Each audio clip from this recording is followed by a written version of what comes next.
Okay, today I wanted to talk about how to find a good Thai wife. And I wrote a book about this. I wrote a book about 3 or 4 years ago. It did okay. I pulled it from YouTube or from Amazon because I wasn't satisfied enough with it. Like it didn't detail exactly how someone could go through the process, you know? And that's what I wanted to do. I don't think I accomplished that with the book, so I yanked it. I wrote a blog post about it about 7 years ago on my Thai Pulse blog, ThaiPulse, and that post has done so well. That has got a lot of traffic. So I wanted to go over it today, just really quickly, hopefully 10 minutes, maybe 15 at the most. But how to go about finding a good Thai girl in Thailand. How do you do it, you know? Number one, I won't go by numbers because I'll get all screwed up. First, go to places like Sisaket, Ubon Ratchathani, Amnat Charon, Konkan, Det Udom. If you really want to get far out, go to Surin, Yasatan, everywhere in the northeast, you know, to the right of, to the east of Nakhon Ratchasima. Go that way, you know, because I just have this feeling that people are more approachable over there in Isan. Nakhon is a big city, man. It's huge. Konkan is also a big city, but with a smaller time feel. So you could go there too. I strongly recommend Ubon Ratchathani, just because I know it so well and just because I know it works. What I'm going to tell you works there. Finding a good Thai girl, there's so many things to take into account. I mean, probably you would want the girl to be educated, you know. There's a couple decent schools in the northeast, one in Konkan, one in Ubon. There's probably a couple others I'm not aware of. Rajapat, I wouldn't say is a great school. Polytech, I wouldn't say is even a school. It's more like a vocational school, I guess. Still, you would want to find somebody that's educated, whether you find them in Bangkok or Chiang Mai or wherever you go. You gotta get somebody at least with a bachelor's degree, you know. Over here, you know, to me, in my mind, a bachelor's degree is equal to like a high school education. It's really not much more than that. It does show some responsibility. And I don't know, I enjoy talking to the girls that have college degrees much more than I do anybody else. So I would strongly suggest that, just my own personal view, but I couldn't imagine dating a girl and then marrying her that worked at 7-Eleven, that graduated with a high school degree. I couldn't see that, man. I couldn't see it in America either. So, you know, find somebody with a decent degree. Whenever you come over here, you're not going to have all that much time, you know? People that come from the States or Europe or wherever, you don't really have all that much time typically to come over here, meet somebody, figure out their situation, figure out if you guys connect or not, and then get married, you know, and plan the rest of your lives together. I think, and I don't recommend doing it online, even though you can do it successfully. I don't think you know who the hell you're getting online. When you're online and you're talking to people, it could be a Thai guy that speaks English well, that's setting you up for something, you know, setting you up to fall in love with this picture of a girl that doesn't even exist, you know, in real life, and setting you up to start getting money from you or something like that. And by the time you're in love with somebody online or wherever it is, you'll start sending money, man. So many people do. Not that you will, but so many people do. And it's just scam after scam online. I strongly suggest you fly over here, fly into Bangkok, and then fly to Ubon. I forget the airport code. Anyway, Ubon is a pretty big city now. The last 10 years since I was first there, man, it has really grown. So Ubon's fairly big. But still, the people are gems, man. The people really love to see foreigners, and You know, you have so many people smiling at you, even kids are smiling at you and pointing and stuff. They can't believe there's actually a foreigner in their town, because less than 1% of all tourists go to the Northeast at all. So 1% spread out among all those provinces is not very many in each, right? So yeah, they don't really see new people very much. They see a lot of the old people. I mean, there's plenty of expats that are retired in Sisaket and Ubon, Yasatan, Surin. But when they see somebody new, you know, somebody fresh, especially somebody fresh off the plane, it's almost like they can tell, you know, because you're like this, you're like, your eyes are wide like this, and they know like, oh wow, that person's smiling and stuff, which is different from the expats that live here, right? I walk out this door, I'm not smiling like I was when I first got here 10 years ago.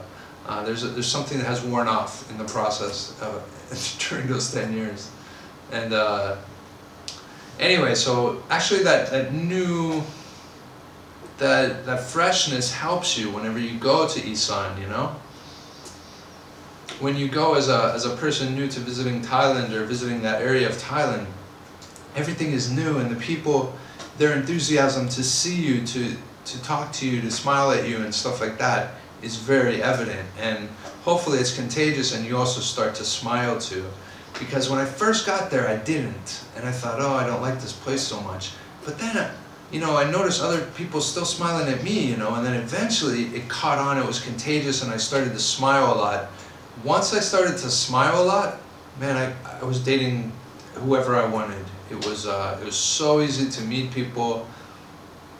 People will introduce you to other people when you smile a lot. I mean, it's just like, smiling is the ticket to finding the right girl, finding any girl. But it will help you find the right girl, because you'll start to be able to date anybody that you want. I mean, look at me. I'm not Brad Pitt, but I was able to date the most beautiful girls, you know, ever that I've ever seen. So. And I worked with models in New York, and I wouldn't consider them all that beautiful for the most part. So, go to Isan. What would you do there? It's going to be boring. Bring your computer, bring your phone, change your SIM card, get a data plan on your SIM card so you can use the internet all the time. Start to learn Thai, whatever you can learn, you know, like hello, goodbye, thank you, excuse me, where is this, where is Big C, you know? Like Big C, you tonight, cup or ka. And no little phrases, whatever phrases you can pick up before you get here. And there's plenty of free online teaching tutorials now. There's a couple major places that are starting to offer them. So, and then check out that Learn Thai with Maud, M-O-D I think it is, on YouTube. She's really great. She's a Thai girl that's actually teaching how to speak Thai to English speakers, and her English is really good. Anyway, yeah, so you arrive in Ubon, what do? Go stay at the Nevada, which is Nevada Hotel. And I think they changed the name. I mean, this was years ago I was there when I stayed at the hotel. They changed the name, I think, recently. It's the place where they have the rock disco, like in the bottom floor. And it's a huge nightlife experience every night of the week. And you definitely should go there and see what that's like. But go with some people if you meet anybody that you can go with. It's kind of intimidating to go and stand in the corner by yourself, but I've done it, and many other people have done it. You should definitely go there however you have to do it. Standing in the corner by yourself or with a group of people, would be great. Check out some of the expat bars and food joints there. There's a great pizza place, Spago's, way up by Big C, sort of by Big C, close in the area, general area. And Spago's Italian is just delicious, and the guy that owns it is actually Italian, and a lot of expats go there too. You might ask him, like, maybe where some other expat places are that you can go to hang out. I would walk through the malls, I would walk everywhere. I walked the whole town, you know, a couple of times I walked the whole town of Ubon, just up and down the streets, looking in stores and stuff, smiling at people, meeting people, greeting people. I go and eat out every single time, you know, somewhere new, that so I can meet different people, you know, Kentucky Fried Chicken even, you know, anything. I just want to see people, meet people. You know, in Isan, like the people that eat at Kentucky Fried Chicken, they have some extra money because it's so expensive. You know, that food is expensive compared to 40 baht soup or something. So hit those places, you know, hit the places where the people have a little bit more money, and then you'll start to meet girls that have something going for them. Same with the clubs. There's this club called U-Bar, and that one is pretty good for high-end girls from college, especially Ubang Ratchathani University. That bar seems to fill up with girls from there and some other places. Ideally, you'll find a Thai person or a foreign person, but that speaks English and Thai well. You know, if you can meet somebody that can help you translate between, you know, girls that can hardly speak English at all, or that just don't want to try. If you can meet somebody that will help you, that can be enormously beneficial for you. But yeah, I would suggest you go and spend a couple weeks in these places, you know, as much time as you can, meet as many people as you can, get as many phone numbers and Facebook,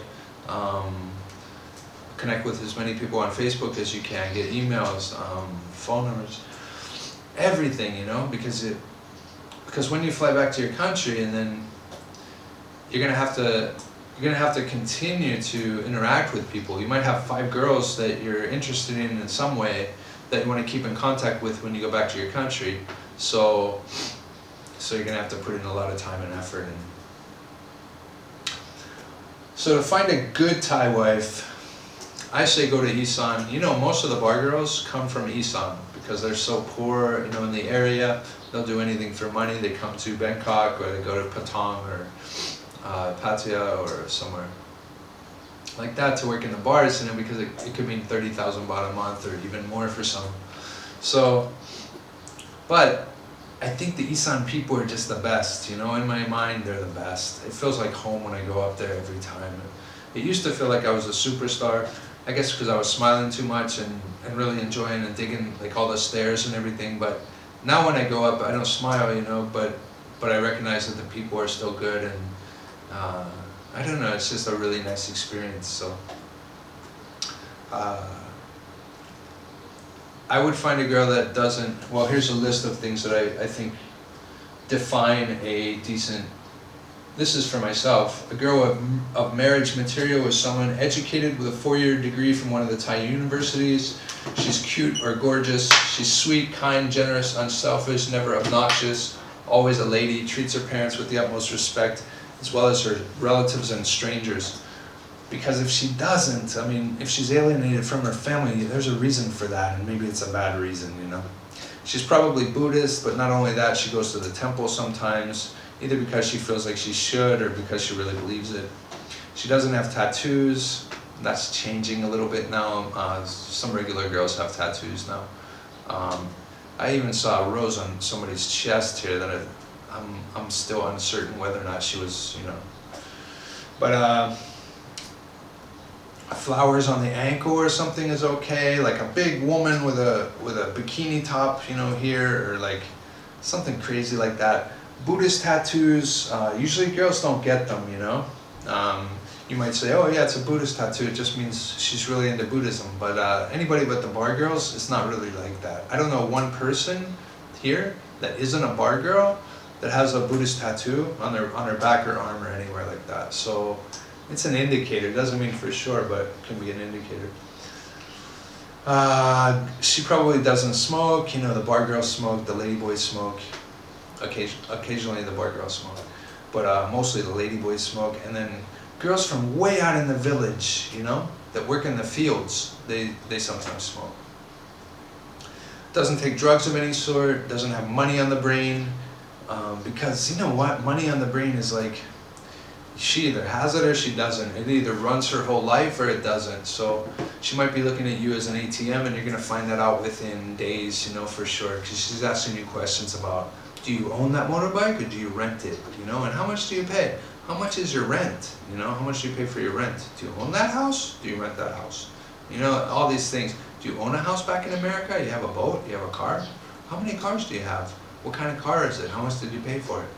Questions like this are like, they feel nothing about asking them, so don't be put off by them. That's just what they do. They ask anything they want.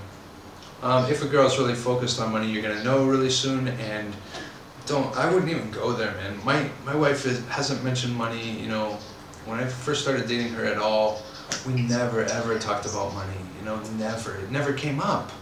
No, she never asked for money for her parents, for her uncle, for her. Nobody needed money. You know, their family was good. She had 2 aunts that were teachers, and she lived with one of them actually. But yeah, they were English teachers. So she learned English. She had a great upbringing, very traditional. She had no problems. She didn't know anybody in the bar industry, and you shouldn't get a girl that knows anybody in the bar industry, even knows them, even is friends with them. You know, you shouldn't get that. You don't want like you don't want your girl to be best friends with a girl that works in Pattaya, and then her boyfriend beats her up, and then she's calling your wife and saying, "Oh, I need a place to stay." And your wife's like, "I don't know what to do." She'll bring him here, right? At your house. Yeah, right. With your kids there or something? Get out of here.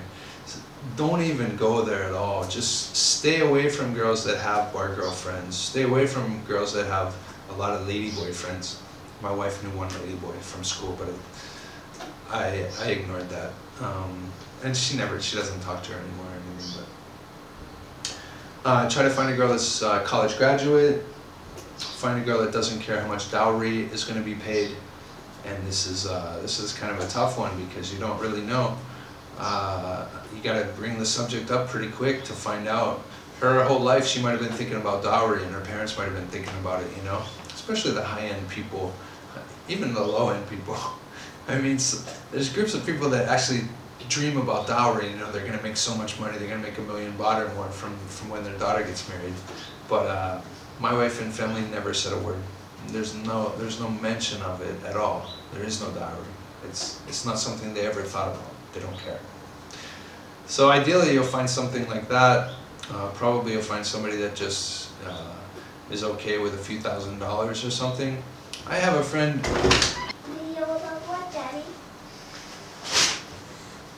Okay. I forgot what the hell I was saying. Ideally, you'll find somebody that doesn't care about dowry. Maybe it's a few $1,000s. Now I remember. What my friend did was my friend in Ubon. He dated a girl for like 8 years. They were as good as married, you know. And he had a house, car, and everything. I mean, there's nothing she could have wanted. But then he went and got married officially anyway. And when he did a dowry of like $1 million baht, I think it was. I can't even remember, to tell you the truth. I don't even think I looked. I didn't really care. But he did a dowry that was, I think, substantial, and made a check, you know, wrote a check out for $1 million baht or something. And then when it was over, he took the check back, and you know, he told the parents they're not getting $1 million baht, but he's going to write it just for face, so they can have face or whatever. And I think that's how it worked out. So you might find somebody like that if you're lucky. So finding an ideal Thai wife is going to take time, effort, probably a heap load of money, probably truckload of money, because it's hard to go from your country to come here and then stay for a couple weeks at a time and then do this a couple of times and try to find the right girl. Anyway, so I wrote a book on the subject. I'm revising it right now. I'll put a link to it. I put a funny cover. I don't know if you won't be able to see it. How to Find a Good Thai Wife. The name of the book is How to Find a Good Thai Wife to Marry in Thailand by me. And I may release it again, I may not. I yanked it from Amazon, so it's not up there anymore. And I'm thinking about how to make the book so that I can really give value in it, and I don't see that I can do it. I think if I really want to tell you how to come here and find a good Thai wife, I have to show you how to do it. I have to walk you around.